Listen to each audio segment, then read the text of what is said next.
You've likely heard the significant news. Pope Francis passed away this Easter Monday, April 21st, 2025. He was 88, and well, it marks the end of a really impactful 12-year papacy. It's major news, absolutely. And while the headlines give the basics, what we want to do in this deep dive is go a bit further, understand the unique mix of tradition and, frankly, the changes Pope Francis himself initiated, which are unfolding right now. Exactly. Think of this as a kind of roadmap. We're aiming to give you a clearer picture than maybe the standard news report, looking at the rites, the traditions, the succession plans. And we're basing this on a pretty comprehensive guide that outlines exactly these processes. Perfect. So let's jump in. When a pope passes, what's the absolute first official step? Okay, so the formal confirmation that falls to the Camerlengo, right now that's Cardinal Farrell. There's this specific ancient ritual where he calls the Pope's baptismal name Jorge 3 times. 3 times, and then? And then, according to the church law, Universi Dominici Gregis, the fisherman's ring, that symbol of papal authority, has to be destroyed, defaced, really. The ring. Why is destroying it so important? It's highly symbolic. It marks the definitive end of that specific pontificate. It also practically ensures no documents can be sealed or authenticated in his name after his death. It's about the transfer, or rather, the vacancy of authority. Makes sense. Now, I heard Pope Francis actually tweaked this specific ritual. He did, yes. It's quite telling.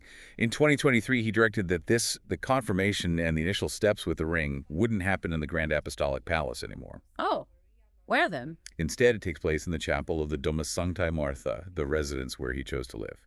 It's a move towards, well, simplicity. It really underlines his whole approach, doesn't it? Less regal, more grounded. It really does. Even in these moments, his personal style comes through. Okay, what about the preparations for his body? I gather there was another break with tradition there, too. Yes, a very visible one. Papal burials, for centuries, involved 3 coffins nested inside each other. 3? Yeah, traditionally cypress wood inside, then a lead coffin sealed, and finally an outer one of oak. Very elaborate. But the latest Ordo Exequiarum Romani Pontifices, the official book of rites updated in 2024 based on his wishes, specifies just one. Just a single coffin? A single, plain wooden coffin lined with zinc. That's it. What do you think that signifies, that simplification? Well, it seems entirely consistent with his papacy, doesn't it?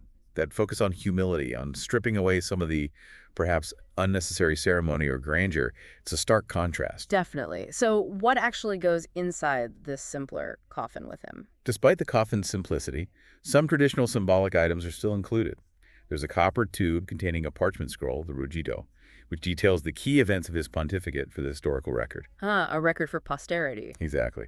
And also Vatican City state coins minted in this year, 2025, marking the year of death. And of course, the broken seal from his fisherman's ring. Okay. So after these initial, more private rites, the focus shifts towards the public, right? Allowing people to pay their respects. Precisely. The plan is to move the coffin to St. Peter's Basilica relatively quickly. We're hearing possibly as early as Wednesday, April 23rd. It'll be placed before the main confessio altar near St. Peter's tomb. The traditional spot? Yes, for public veneration. You'll see the Swiss Guards standing vigil, papal gentlemen as well. It's a very solemn atmosphere. And we should expect enormous crowds, shouldn't we? Thinking back to previous papal passing. Oh, absolutely. The numbers can be staggering. Yeah. Remember, St. John Paul II, over 5 million people came to Rome.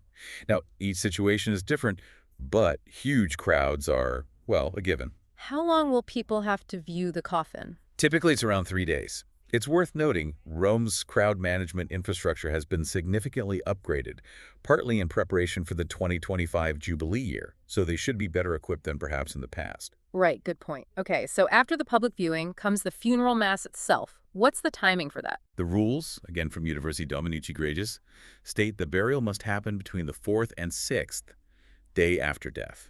So with Pope Francis passing on the 21st, that points to the funeral mass likely being held on Friday, April 25th or Saturday, April 26th. And that will be in St. Peter's Square? Yes, in the square, to accommodate the crowds and dignitaries. The main celebrant will be the Dean of the College of Cardinals, who is currently Cardinal Giovanni Battista Re. And I understand Pope Francis also introduced some changes to the funeral mass liturgy, more simplifications. Yes, several interesting ones that reflect his pastoral style. For instance, the procession carrying the coffin will be shorter, moving directly from the basilica steps into the square for the Mass, rather than a more complex 2-part vigil structure used previously. Streamlining it. What else? The selection of scripture readings has been broadened. It allows for options that better reflect themes central to his papacy, like mercy, inclusion, care for the poor.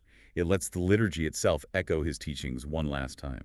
That makes sense. Any other liturgical adjustments? The universal prayer, the prayers of the faithful, will incorporate petitions in a wider range of languages.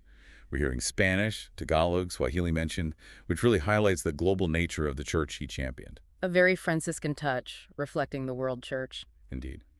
And one other technical change. The final commendation rite, the prenotanda, used to involve 3 absolutions by different cardinals.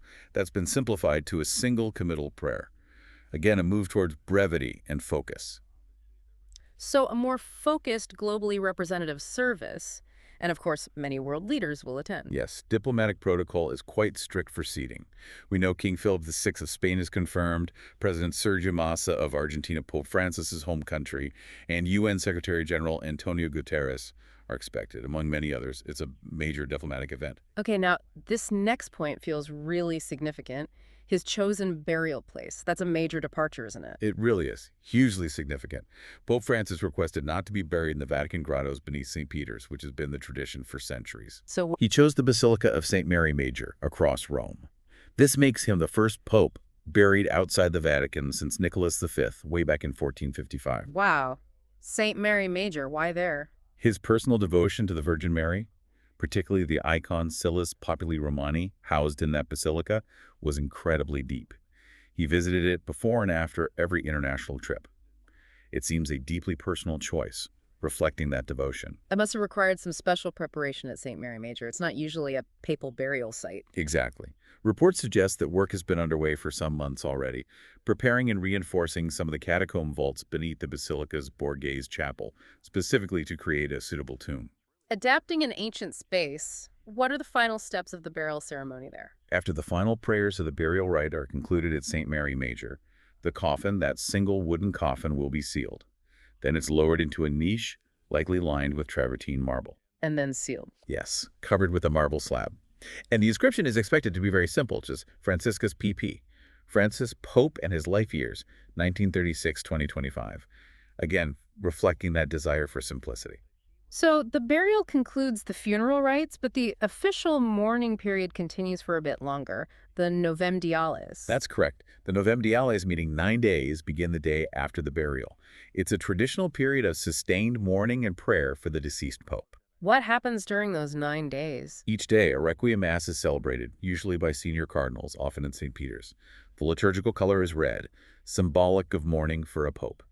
And interestingly, Francis even adapted this slightly. Oh, so? He allowed for local dioceses worldwide, on certain days within the novemdiales, to use their own vernacular languages for the mass readings rather than strictly Latin. Another nod to the local church and decentralization. Fascinating. Okay, so once the funeral and the novemdiales are complete, the church officially enters the sede vacante, the time between popes. Exactly. The Camerlengo, Cardinal Farrell, formally seals the papal apartments in the Apostolic Palace. From that moment, the ordinary administrative functions of the Roman Curia effectively pause. No major documents are issued in nomine domini, in the name of the Lord. The See of Peter is vacant. And all attention turns to the conclave, the election of the next pope. Who actually gets to vote? The electors are all the cardinals under the age of 80 at the moment the see becomes vacant. Currently, that number stands at 119 cardinals. And the composition of those electors is quite significant this time, isn't it? Very much so. Around 70%, a large majority of these voting cardinals were appointed by Pope Francis himself. This is crucial. Why crucial? Well, many observers believe this Francis effect on the College of Cardinals could heavily influence the outcome. The thinking is they might lean towards a successor who shares Francis's key priorities, things like synodality, a more consultative approach to church governance, and his strong focus on social justice, migrants, and ecological issues. So when do these 119 cardinals actually gather to start voting? What's the time frame? The rules are quite clear. The conclave must begin no sooner than 15 days after the Pope's death, and no later than 20 days. Okay, so doing the math. Given he passed on April 21st, the earliest the cardinals could enter the Sistine Chapel for the first ballot would be around May 6, 2025. The world will be watching that chimney. Absolutely. This whole period, from the death through the funeral to the conclave, It must be an immense security and logistical challenge for Rome. Oh, enormous. The Italian authorities have activated what they call Operation White Smoke. We're talking about maybe 5,000 extra police and security personnel deployed. For crowd control, security. Exactly. Managing the influx of pilgrims and dignitaries, securing sensitive areas.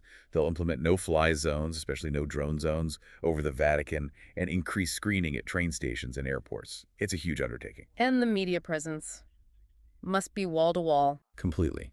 Global media will descend on Rome. Expect Ton 47 coverage, temporary broadcast studios popping up overlooking St. Peter's Square. Vatican media itself plays a key role, providing the official broadcast feed likely in high-definition 4K to outlets worldwide. There's also a significant economic impact on Rome, I suppose? Definitely. Millions of pilgrims and visitors mean a huge boost for hotels, restaurants, transport. Some estimates suggest the economic impact could easily run into hundreds of millions, maybe even over €1 billion, depending on the duration and scale. It really touches so many aspects of life. When we think about Pope Francis's legacy, what are the key things the cardinals might be reflecting on as they prepare for the conclave? Well, several major themes emerge, don't they?